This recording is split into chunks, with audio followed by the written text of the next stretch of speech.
Did Jesus die?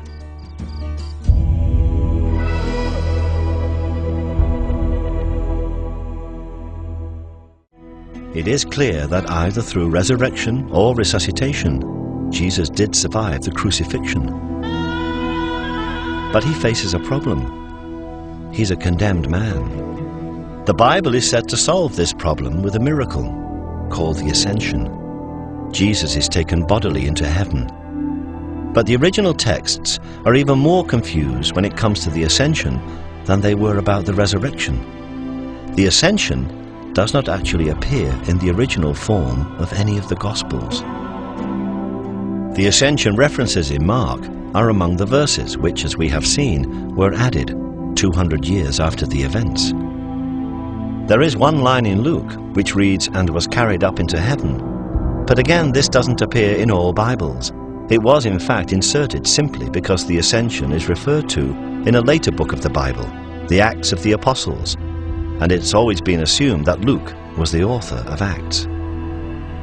There's no Ascension in Matthew, and John's Gospel ends with the enigmatic words, "And there are also many other things which Jesus did, the which, if they should be written every one, I suppose that even the world itself could not contain the books that would be written."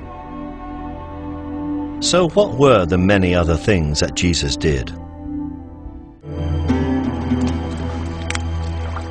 If the faithful knew that Jesus was in fact still alive, surely they would have shared that knowledge, and surely they must have hoped that at some time in the future it would have been safe for Jesus to return, and evidence for that hope should be somewhere in the original text. It is. The disciples were expecting Jesus to return. They were expecting what has become known as the second coming. But this was not necessarily going to be a miraculous return. Jesus definitely went away. Whatever view of resurrection you take, resuscitation or divine miracle, in the traditional sense of belief in resurrection, he goes away. He says, "I'm going away." The disciples say, "Can we come?" He says, "No." And he says, "I'm going to come again." Now what's interesting about that is normally, if someone says they're going away, and they're going to come back, and you're sort of looking at your watch or your calendar wondering, okay, he said he went away, he's going to come back, you would take it in that everyday sense. The concept of a heavenly second coming with Jesus returning on the Day of Judgment was only created after it became clear that he had not returned in that everyday sense. That key Christian idea of the second coming, that Jesus having come once and died and risen from the dead will come again, is very much a distinctive Christian idea. It's Christianity borrows most of its ideas from Judaism, but this is one that it thought up on its own. If you look at the Messiah tradition in Judaism, and obviously when Jesus was around, the Jews were expecting their own Messiah. They were expecting him to come and sort everything out, and that would be an end to it. They weren't expecting him to come, half sort things out, die, go off somewhere, and then come back a bit later on. This is really, the second coming is one of the distinctive Christian ideas. But does the concept of a heavenly second coming ignore the very matter-of-fact nature of some of the references to it in the Bible? A lot of those references to Jesus coming back might in fact be taken more in an everyday sense of someone going away to accomplish a certain mission and then planning to return when that mission was accomplished. But if Jesus did leave Palestine, France still doesn't seem a likely destination. It was, after all, a Roman colony. Some claim that if Jesus did survive the crucifixion, his first priority would be to escape from the jurisdiction of the Roman Empire. You just look at a map. Palestine is on the far eastern border of the Roman Empire. If you go west, you're going right into the heart of Roman territory, where we have our 15 legions stationed around the world. If you go east, you're crossing over into Parthia, and you're going towards Persia eventually, and India and Afghanistan, that direction.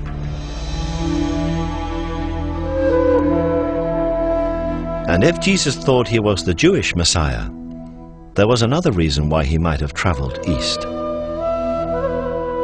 People forget that the Messiah's got to do essentially two things.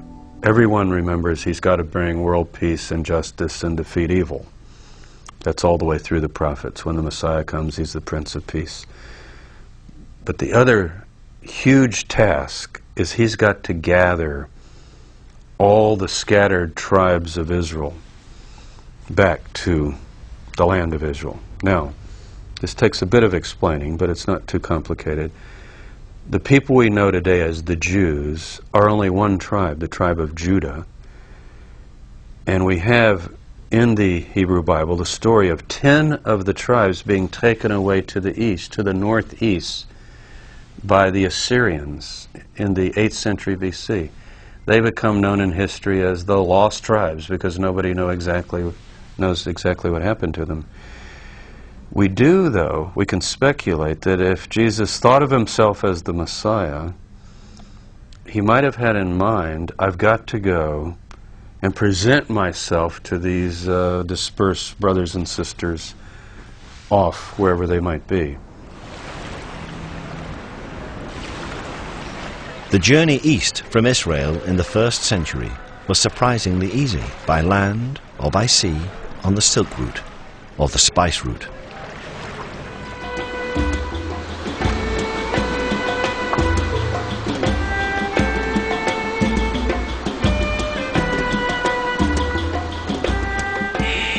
But if Jesus travelled or returned to the east, surely there would be legends, like those in the south of France, to support the idea. And of course, there are such traditions. In fact, the people here in Kashmir call their tribe Ben-e Israel and claim to be descendants of the lost tribes. And here there are stories that in the 1st century, Isa, known locally as Yusasaf, meaning leader of the healed, returned to Kashmir in his 30s. Yusasaf's ministry here can easily be seen as a continuation of the Jesus ministry.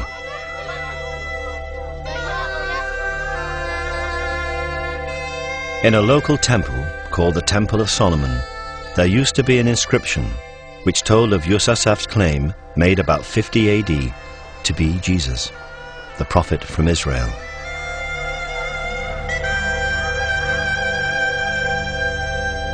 तमाम कश्मीर की तारीखों में यही लिखा है कि ये बाहर से आया है, ये प्रॉफिट था, ये पैगंबर था और इस्राइल से आया, नस्बैन से अंदर बॉर्डर में आया है और फिर यही तबलीग कर रहा है।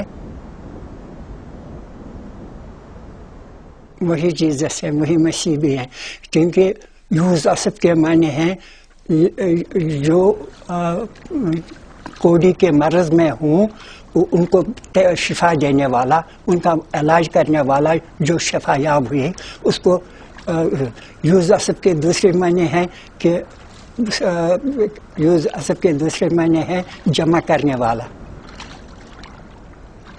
Yusasaf continued to teach and to preach in Kashmir until he died around the year 80 AD. He was buried in Srinagar.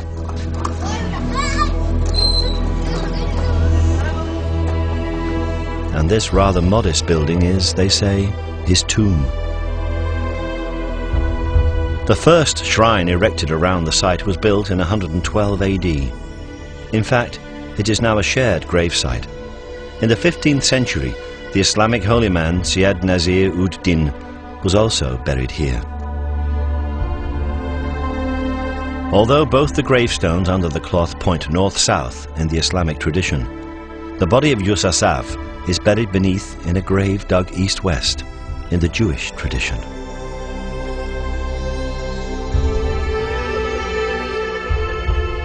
But this is a sacred site, and short of exhumation, there is no way of discovering whether the body buried here is that of a man who once survived crucifixion. However, next to the sarcophagus are the carved footprints of Yusasaf, and they do have marks or scars on them.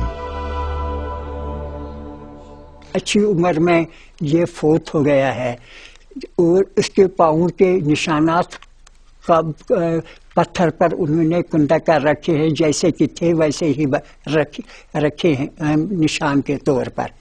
उनमें जख्मों के निशानात बिल्कुल साफ नजर आते हैं, जो सलीब पर चढ़ाने की वजह से उनके पाँव में जख्म आए थे।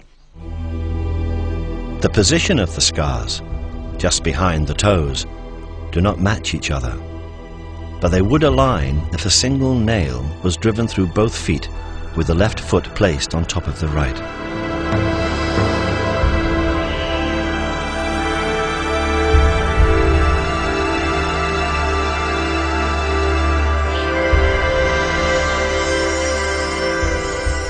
There are many who believe this to be the tomb of Jesus.